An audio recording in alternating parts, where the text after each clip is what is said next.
नमस्कार श्रोते हो.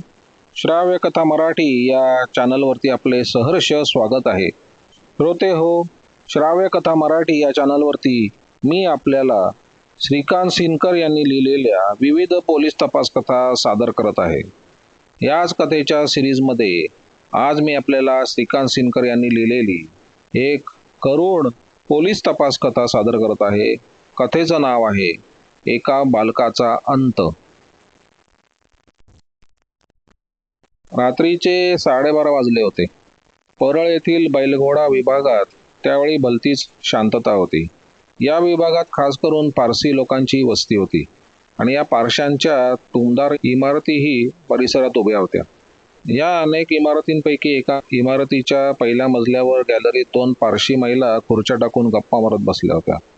या ज्या 2 स्त्रिया होत्या त्यापैकी एकीचं नाव होतं श्रीमती आलूबाई आणि दुसऱ्या स्त्रीचं नाव होतं श्रीमती परवीन.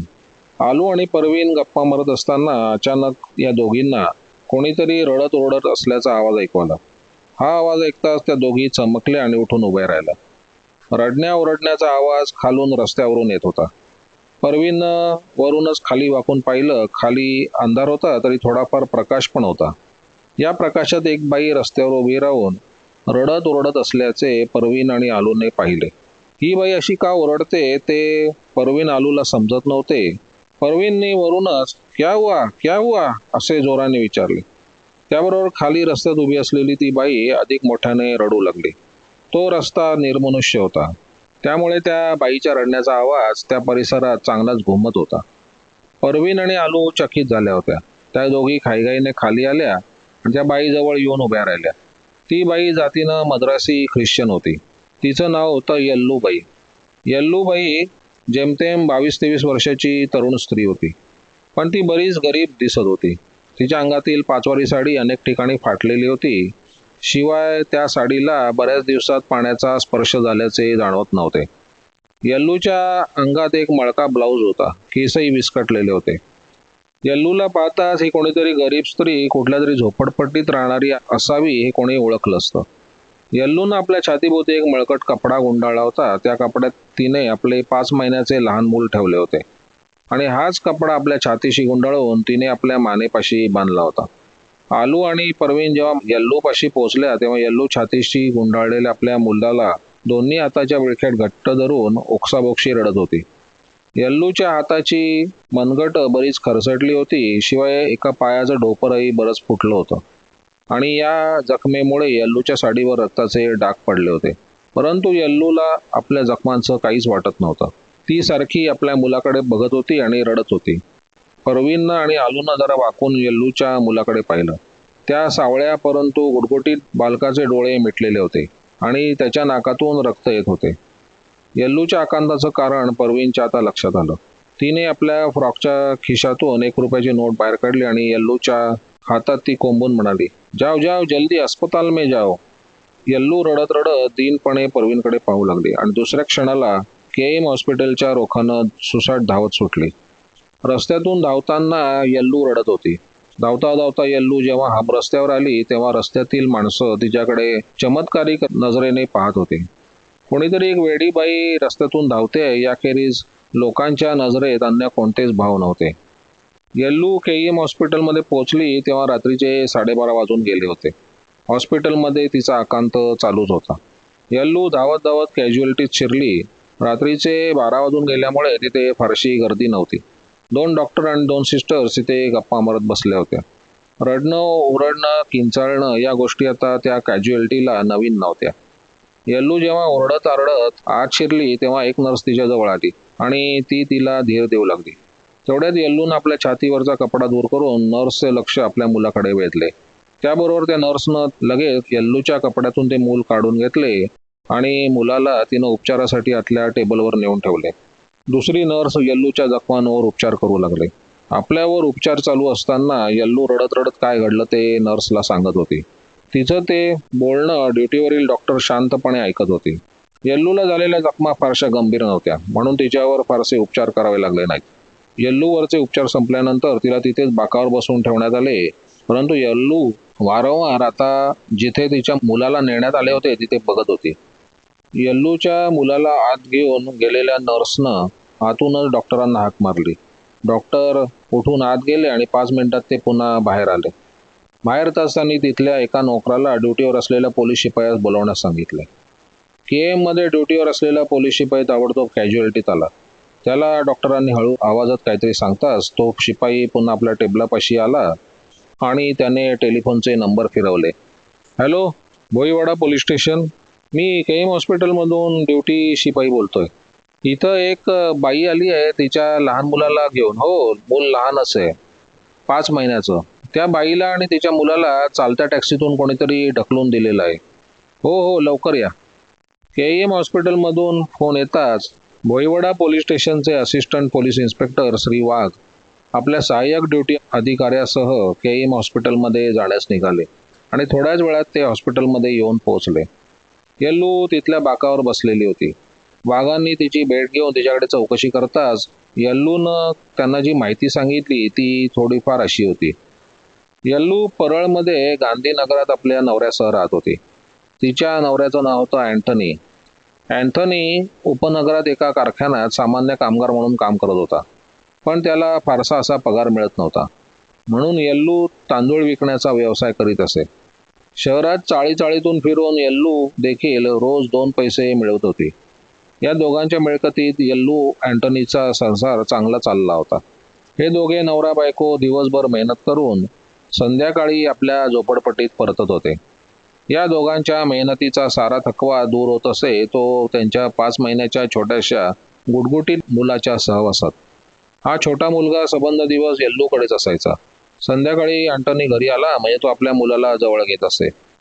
हा छोटा मुलगा त्या दोघांचा एकुलता एक होता, त्यामुळे दोघेही त्याच्यावर जीवापाड प्रेम करत असत. येल्लू तांदूळ आणण्यासाठी मुंबईबाहेर कर्जतला जात असे आणि तिथून 10 ते 15 किलो तांदूळ ती मुंबईत आणत असे. हे तांदूळ 2-3 दिवसात विकून झाले म्हणजे येल्लू पुन्हा कर्जतला तांदूळ आणण्यासाठी जात असे. या 15 किलो तांदूळामागे तिला 1 ते 1.5 रुपया मिळत असे. तिने आणलेले हे तांदूळ कधी एकाच दिवसात संपून जात तर कधी कधी हे तांदूळ संपण्यास 2-3 दिवस लागत.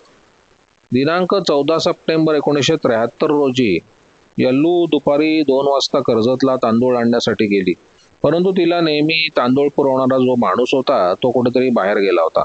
त्यामुळे येल्लूला कर्जतमध्ये बराच वेळ थांबावे लागले. येल्लू आपल्या छोट्या मुलासह त्या माणसाच्या ओटीवरच बसून राहिली. कर्जतचा हा व्यापारी संध्याकाळी 7:30च्या सुमारास आपल्या घरी आला. येल्लूला मुंबईस परतण्याची घाई लागली होती. अँथनी घरी आपली वाट पाहत असेल याची तिला कल्पना होती. म्हणूनच हा व्यापारी घरी येताच येल्लूनं घाईघाईने 15 किलो तांदूळ एका मोठ्या पिशवीत घेतले आणि ती लगबगीने स्टेशनवर आली. परंतु त्यावेळी ताबडतोब मुंबईस जाणारी गाडी नव्हती. गाडी होती ती रात्री 9:30च्या सुमारास. येल्लू कर्जत स्टेशनवरच खोळंबून राहिली. तिचा मुलगा केव्हाच झोपला होता. कर्जत स्टेशनात गाडी 9:35 आली. येल्लू या गाडीत बसली आणि रात्री 11च्या सुमारास मुंबईत करी रोड स्टेशनवर उतरली. आपल्या मुलाला तिने छातीशी घट्ट धरले होते. करी रोड स्टेशन येताच येल्लू करी रोड पुलावरून झपाट्याने आपल्या घराच्या दिशेने चालू लागली. तिला भूकही लागली होती आणि आपल्या घराची विलक्षण ओढ लागली होती. येल्लू करी रोड पुलावरून चालत असताना अचानक एक विलक्षण घटना घडली. येल्लूच्या ध्यानीमनी नसताना 2 इसम अचानक तिच्या समोर येऊन उभे राहिले आणि येल्लूचा रस्ता अडवला. येल्लू चकितून या दोघांकडे पाहू लागली. त्याबरोबर या दोघांपैकी एकानं येल्लूचा हात धरला आणि चोरून तांदूळ आणतेस काय? चल पोलीस चौकीवर, आम्ही पोलीस आहोत, असं तिला दरडावून सांगितलं. या प्रकारानं येल्लू एकदम घाबरली आणि काय करावं ते तिला सुचेनासे झाले. ती गायवाया करीत त्या दोघांकडे दीनपणे पाहत हात जोडू लागली, परंतु या दोघांवर त्याचा काही परिणाम झाला नाही. त्यांनी येल्लूचा हात धरून तिथे उभे असलेल्या टॅक्सीपाशी आणले. करी रोड पुलावर एक टॅक्सी अगोदरच उभी होती. या टॅक्सीपाशी आणखीन 2 जण उभे होते. येल्लूला टॅक्सीपाशी आणताच हे दोघे चटकन त्या टॅक्सीत बसले. ते दोघेही ड्रायव्हरच्या शेजारीच बसले होते. येल्लूला घेऊन ते दोघे टॅक्सीपाशी आले होते. त्यापैकी एक जण टॅक्सीच्या मागच्या भागात प्रथम बसला. त्यानंतर येल्लूला आत बसवण्यात आले. नंतर उरलेला इसम आत बसला आणि टॅक्सी वेगाने सुरू झाली. करी रोड पुलावर हा सारा प्रकार केवळ 3 ते 4 मिनिटात घडला. येल्लू बिचारी घाबरून गेली. तिच्या छातीत धडधड सुरू झाली. आता आपले पुढे काय होणार हे तिला समजत नव्हते. यल्लू भयभीत झाली होती आणि तिचे डोळे पाण्याने भरले होते. तिच्या छातीशी बिलगलेला तिचा बछडा मात्र शांतपणे झोपला होता. यल्लूला बरोबर घेऊन टॅक्सी पुढे पुढे जात असताना यल्लू एकदम सावध झाली. ती टॅक्सी भोईवाडा किंवा काळा चौकी पोलीस स्टेशनच्या रोखाने जात नव्हती, तर ती भलत्याच रोखाने जात होती. आता यल्लूच्या मनात एक प्रश्न झाला की ज्या लोकांनी आपल्याला या टॅक्सीत बसवलंय ते लोक खरोखरच पोलीस आहेत का? या एकाच प्रश्नानं यल्लू भयभीत झाली आणि ती मोठमोठ्याने ओरडू लागली. यल्लू ओरडते पाहून तिच्या शेजारी बसलेले दोघे एकदम दचकले आणि दुसऱ्या क्षणाला त्यांनी यल्लूला दम दिला आणि तिच्या पदराचा बोळा तिच्या तोंडात कोंबून तिला गप्प राहण्यास भाग पाडले. या एकूण प्रकारानं त्या टॅक्सीचा ड्रायव्हर बराचसा अस्वस्थ झाला. कोणीतरी 4 माणसं एका गरीब बाईला आपल्या टॅक्सीतून कुठेतरी पळवून नेत आहेत हे त्याने ओळखले होते. येल्लूच्या तोंडात जेव्हा पदराचा बोळा कोंबण्यात आला तेव्हा त्यानं मागे वळून आप ये क्या कर रहे हो असे विचारले होते. परंतु त्या टॅक्सी ड्रायव्हरलाही दम देण्यात आला आणि त्यालाही गप्प बसण्यास भाग पाडले. एव्हाना ती टॅक्सी भारत माता सिनेमापाशी आली होती. टॅक्सी ड्रायव्हर मनोमन बेचैन झाला होता. तो जरी टॅक्सी चालवत होता तरी त्याचं लक्ष रस्त्यावर पोलीस दिसतो का इकडे होतं. त्या टॅक्सी ड्रायव्हरच्या सुदैवानं त्याला तिथे एक पोलीस दिसलाही. हा पोलीस शिपाई नजरेस पडताच टॅक्सी ड्रायव्हर त्या चौघांना समजणार नाही अशा पद्धतीने आपली टॅक्सी त्या पोलिसापर्यंत नेऊ लागला. परंतु त्याची ही चालाखी टोळीच्या लक्षात आली आणि टॅक्सीच्या मागच्या भागात बसलेल्या दोघांनी ड्रायव्हरला पुन्हा दम दिला, मारहाण करण्याची धमकी दिली आणि त्यांनी त्याला टॅक्सी सरळ बैलघोड्याजवळ घेण्यास सांगितली. टॅक्सी बैलघोडा जवळ आली त्यावेळी तो परिसर निर्मनुष्य होता. इथं टॅक्सी येताच टॅक्सी रस्त्यात एका बाजूला थांबवण्यात आली आणि येल्लूच्या शेजारी बसलेला एक जण खाली उतरला आणि तिचा हात धरून तो तिला बाहेर खेचू लागला. परंतु येल्लू खाली उतरण्यास तयार नव्हती. तिची 15 किलो तांदळाची पिशवी त्या टोळीने लुबाडलेली होती. येल्लू पुन्हा रडू लागली. त्याबरोबर येल्लूच्या शेजारी जो इसम बसलेला होता त्यानं जोरानं येल्लूला टॅक्सीतून खाली ढकलून दिले. तशी येल्लू एकदम रस्त्यावर पडली आणि पडली ती पण आपल्या दोन्ही हातांवर. तिची दोन्ही मनगट बरीच खरचटली, शिवाय तिच्या एका पायाचं डोपरही फुटलं. येल्लू रस्त्यावर पडताच खाली उतरलेला तो इसम पुन्हा टॅक्सीत बसला आणि टॅक्सी पुढे निघून गेली. त्या टोळीनं येल्लूसारख्या एका गरीब बाईचं 15 किलो तांदूळ लुबाडले होते. टॅक्सी निघून जाताच येल्लू उठून उभी राहिली आणि तिने आपल्या छातीशी गुंडाळलेल्या मुलाकडे पाहिले. त्या मुलाच्या नाकातून तेव्हा रक्त वाहत होते. आपल्या मुलाला जखम झाल्याचे पाहताच येल्लूच्या छातीत धस्स झाले आणि ती भयभीत होऊन मोठमोठ्याने रडू लागली. हाच तिचा रडण्या-ओरडण्याचा आवाज तिथल्या इमारतीत राहणाऱ्या 2 पारशी महिलांनी ऐकला होता आणि त्या दोघी जणीही ताबडतोब येल्लूपाशी आल्या होत्या. त्यानंतर पुढे काय घडलं तो भाग वर आलेलाच आहे. असिस्टंट पोलीस इन्स्पेक्टर श्री वाघ यांना येल्लूकडून समजला तो प्रकार हा एवढाच. येल्लू याखेरीज आणखी काही माहिती देऊ शकली नाही. येल्लूला टॅक्सीतून पळवणारे आणि तिचे तांदूळ लुबाडणारे एकूण 4 जण होते. परंतु या चौघांपैकी येल्लूनं फक्त दोघांचे चेहरे पाहिले होते. ड्रायव्हरच्या शेजारी आणखीन जे 2 जण बसले होते त्यांचे चेहरे तिने पाहिले नाही. फक्त दोघांचे वर्णन आणि उंची ती सांगू शकत होती. वाघनी येल्लूला धीर दिला आणि ते डॉक्टरांकडे वळले. त्यांना येल्लूच्या मुलाची चौकशी करायची होती. परंतु अत्यंत दुःखदायक गोष्ट अशी होती की दुर्दैवी येल्लूचे मूल जिवंत नव्हते. टॅक्सीतून खाली रस्त्यावर आपटता क्षणी येल्लूचा एकुलता एक मुलगा जागच्या जागी मरण पावला होता. आता हे सारं प्रकरण एकदम गंभीर झालं होतं. चोरीच्या हेतून एका बाईला पळवणं, चोरी करणं आणि एका लहान मुलाचा खून करणं या गुन्ह्याचा तपास वाघना करायचा होता.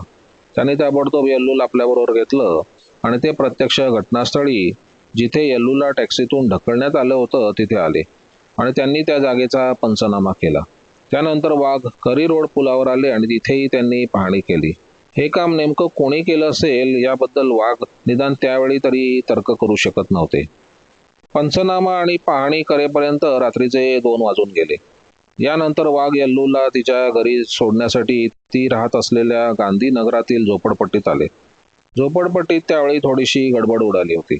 बरीच रात्र झाली तरी येल्लू आली नाही म्हणून तिचा नवरा अँथनी बेचैन झाला होता आणि तो आपल्या शेजाऱ्यांसह झोपडी बाहेर खाटेवर बसला होता. झोपडपट्टीत येल्लूला पोलिसांबरोबर पाहताच अँथनी घाबरला. तशात वाघांकडून त्याला एकूण प्रकार समजताच त्याच्यावर जो दुःखाचा डोंगर कोसळला त्याला तोड नव्हती. अँथनी आणि येल्लूचा एकुलता एक मुलगा मरण पावल्याचं समजताच झोपडपट्टीला धक्का बसला. दुसऱ्या दिवशी सकाळी या घटनेची माहिती क्राईम ब्रांच CIDचे डेप्युटी कमिशनर श्री रमाकांत कुलकर्णी यांना कळवण्यात आली. येल्लूसारख्या गरीब बाईच्या एकुलत्या एका मुलाचा असा शोकात्मक अंत झाल्याचे समजताच कुलकर्णी देखील क्षणभर हळहळले. त्यांनी ताबडतोब हे प्रकरण आपले सहाय्यक अधिकारी CID इन्स्पेक्टर श्री जयंत वागळे आणि सब इन्स्पेक्टर श्री विनायक डांगे यांच्यावर सोपवले आणि या प्रकरणाचा कसून तपास करून गुन्हेगारांना अटक करण्याच्या सूचना दिल्या.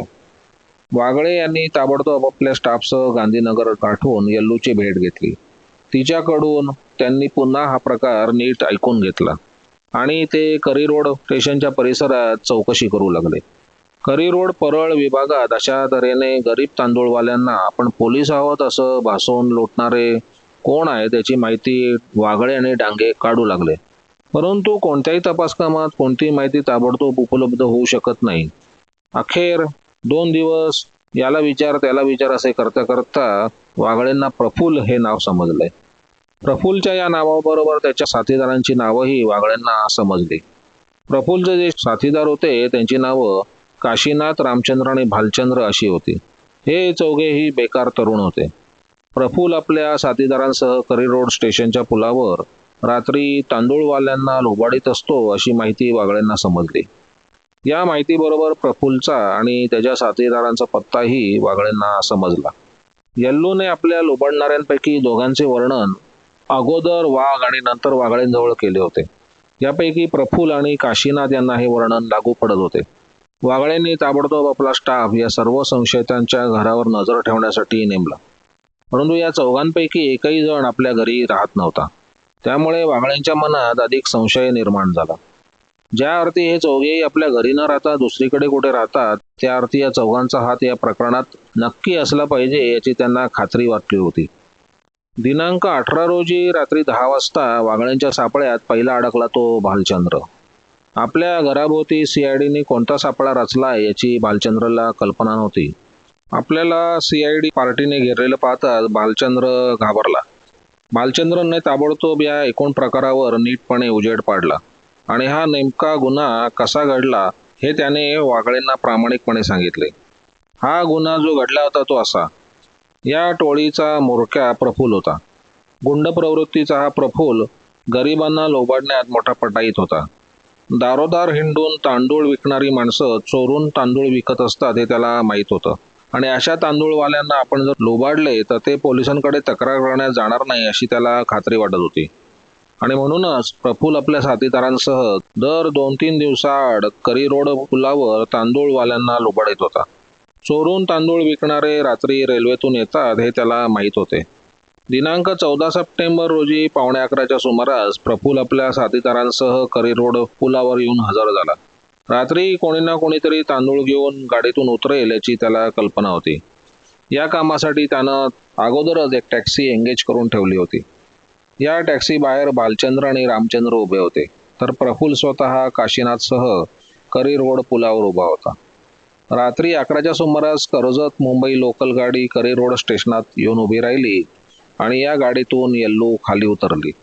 स्टेशनातून येल्लू जेव्हा बाहेर पडली तेव्हा तिच्या डोक्यावर तांदळाची पिशवी पाहून प्रफुल्लने आपले सावज नक्की केले आणि काशीनाथला खून करून तो अचानक येल्लू समोर येऊन उभा राहिला आणि आपण पोलीस असल्याची बतावणी करून तू चोरून तांदूळ आणतेस आमच्याबरोबर पोलीस स्टेशनला चल असं सांगून त्याने तिचा हात धरला. येल्लू या प्रकाराने घाबरली होती. तिला प्रफुल्ल आणि काशीनाथनं बळेबळेच अगोदर थांबवून ठेवलेल्या टॅक्सीपाशी आणले. या दोघांनी एका तांदूळवाल्या बाईला थांबवलेले पाहताच भालचंद्र आणि रामचंद्र अगोदरच चटकन टॅक्सीत बसले. ते दोघेही टॅक्सी ड्रायव्हरच्या शेजारी बसले होते. येल्लूला या टॅक्सीपाशी आणताच प्रथम काशीनाथ टॅक्सीत बसला, नंतर जबरदस्तीने येल्लूला टॅक्सीत बसवण्यात आले आणि नंतर प्रफुल्ल टॅक्सीत बसला आणि ती टॅक्सी सुरू झाली.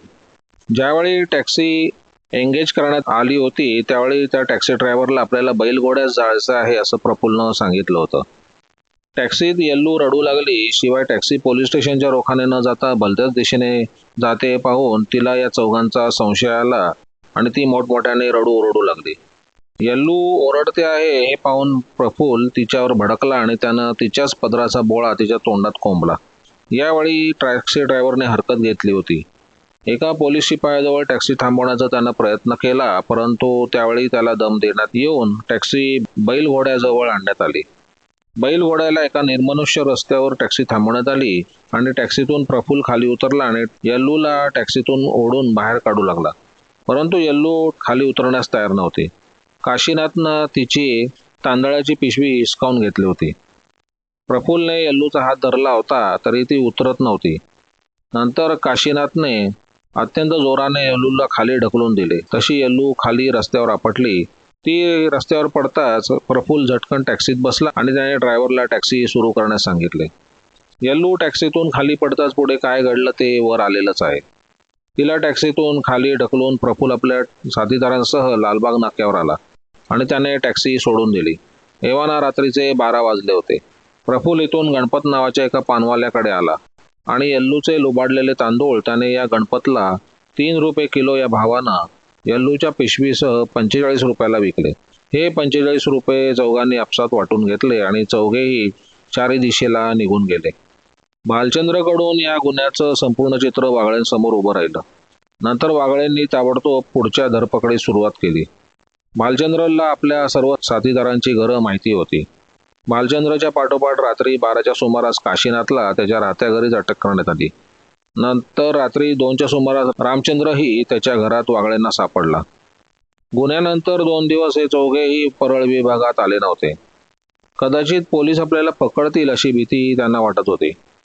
पण 2 दिवसांनी आता काही होणार नाही अशा समजुतीने ते तिघेही आपल्या परिसरात आले आणि वागळेंच्या हाती सापडले होते.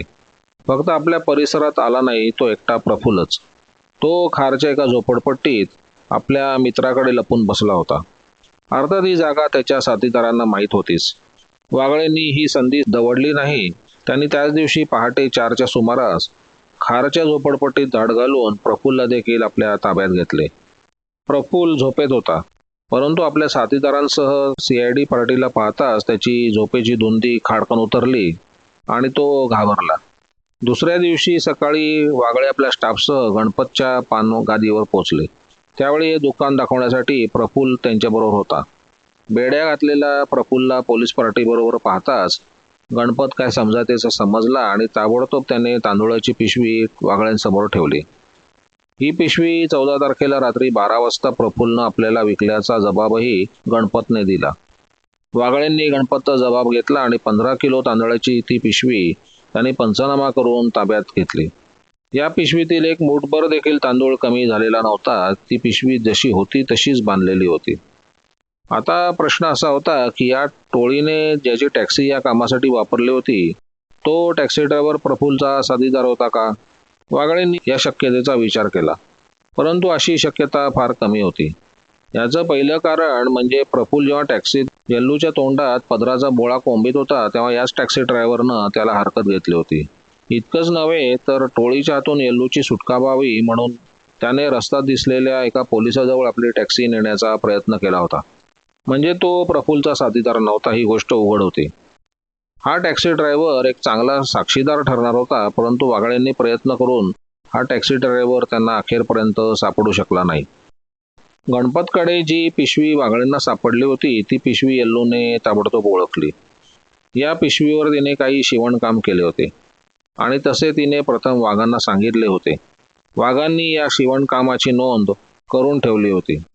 पण पुढे या आरोपीच्या ओळख परेडमध्ये यल्लू फक्त प्रफुल्ल आणि काशीनाथ या दोघांनाच ओळखू शकली. भालचंद्र आणि रामचंद्र टॅक्सी ड्रायव्हरच्या शेजारी बसले असल्याने ती त्यांचे चेहरे पाहू शकली नव्हती. तरी रामचंद्र आणि भालचंद्र प्रफुल्ल आणि काशीनाथ बरोबर तांदूळ विकण्यासाठी गणपतकडे गेले होते. पुढे वागळेंनी या चौघांविरुद्ध आवश्यक तो पुरावा जमा केला आणि भारतीय दंडविधान 304 कलमाखाली त्यांनी या चौघांवर खटला भरला. या सर्व प्रकरणात एक महत्त्वाची घटना घडली होती.